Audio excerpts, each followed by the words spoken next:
Празни јарболи, празни улици. Државата го заборави, работниците и невработените го празнуваат дома. Честа на 1 мај ја бранеа младите и членовите на невладината Ленка.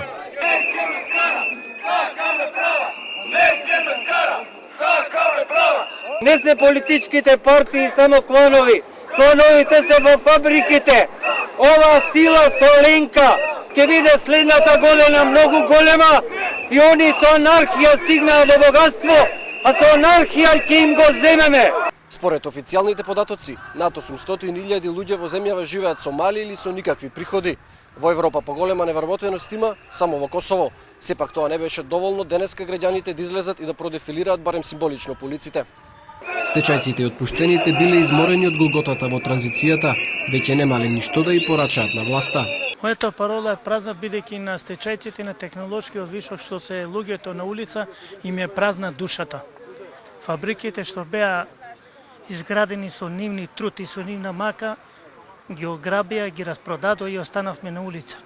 Спротивно од развиените земји, синдикатите во земјава одлучија да не протестираат, оти било светска криза, но навредени се од односот на власта, не ставила знамиња и не им го честитала празникот. Ние во нашиот синдикат расправавме, меѓутоа беше искажано мислењето на работниците кои се нависна уплашени на своите работни места. Работодавачите се повеќе вршат пресија врз нив, да не се борат, да се откажуваат од синдикатите и тоа е едно страшно движење кое постои во Македонија, а сите гледаат, како да кажам, со скрстени раце. Младите што собраа храброст да излезат на протест мирно стоја пред химната на Интернационалата, а бараа поддршка со химната на српското движење Отпор.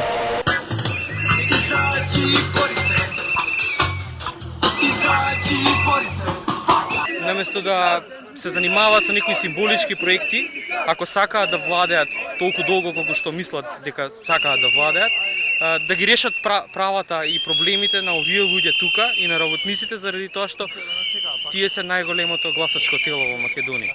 Во Македонија има околу 600.000 вработени, организирани во 3 синдикати.